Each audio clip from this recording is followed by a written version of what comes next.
It's just all about democracy. It's all about all those things. I love it. Anyway, I said it earlier, over 100 abatement notices by our police department in the neighborhood up north, I guess. I still just don't support that at all. I want our officers to be doing more productive things, being out on the street, and you know, there's a lot that can be done. And it's no offense to them. I'm sure they're taking some direction from somewhere, but I wish we'd quit it. I'm just not supportive of that at all. Driving up and down the alleys, I'm just not.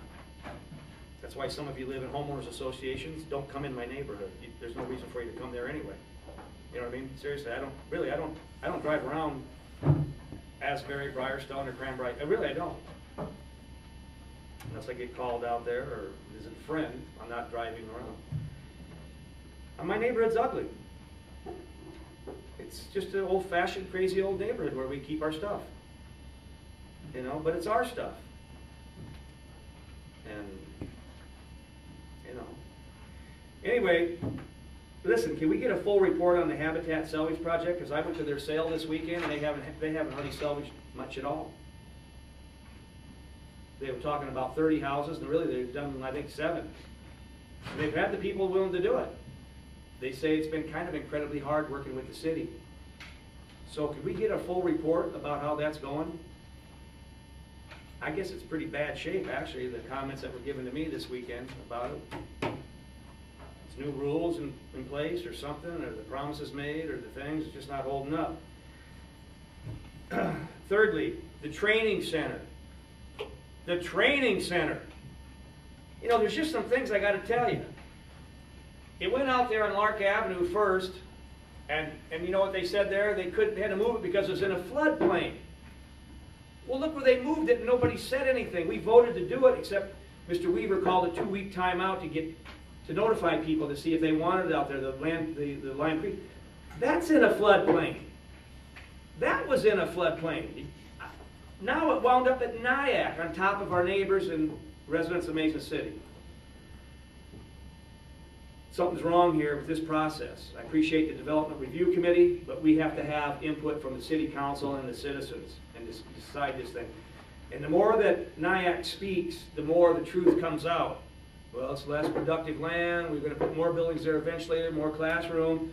It's just snowballing, and you know what? I am not in favor of dumping any more watershed from that slope at Nyack or from any direction, for that fact, northeast or south, on the issue we have in Eastbrook. At all. And to no one's there, I would have never bought a house out there. I lived in Mason City all my life. It's always been wet out there. So it probably shouldn't have been done in the first place. My last thing has to do with the Chamber of Commerce. Chamber of Commerce. What are they telling us today? They're telling us today, this is given to me, and somebody circled it and gave me some stuff, that common responses to what other issues are of concern to the Chamber membership, which only 200 out of 600 and some commented on. City Council is a joke. Acrimonious local environment. The Council doesn't understand the importance of community harmony is not understood, especially among local elected officials. The Chamber of Commerce. So you're the president this year, right?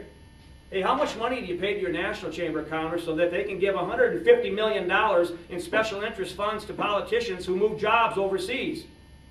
Answer me that. How much of this local 600 businesses in the community are contributing, thinking they're going to get commerce done here in their own town, and part of that money, their dues, goes to Washington as the largest political action committee in the United States, which supports elected officials that are moving jobs to China and Mexico? Where's Robin Anderson at today? I want to hear her defend that, because that is really, really wrong, and it's got us all in a bunch in this country right now. Everything we do at that council level up there is all about, well, we got to have employment and jobs. And $150 million is raised by the Chamber of Commerce to be involved in this election process? You know what? I've said it before and I'll say it again. I don't want to belong to the Chamber of Commerce. I don't think that's right. Why don't we join the National Rifle Association? Something's wrong here in this country. Maybe Robin Anderson should explain herself instead of calling us, pointing the finger, telling us that we don't do what's good for the citizens of Mason City. Well, what is she doing for the citizens belonging to the Chamber of Commerce of the United States and to our grandchildren with that one? Talk about being a part of the problem. Man, how do you look in the mirror? How do you put this in the front page of this here and know those figures that we all know too?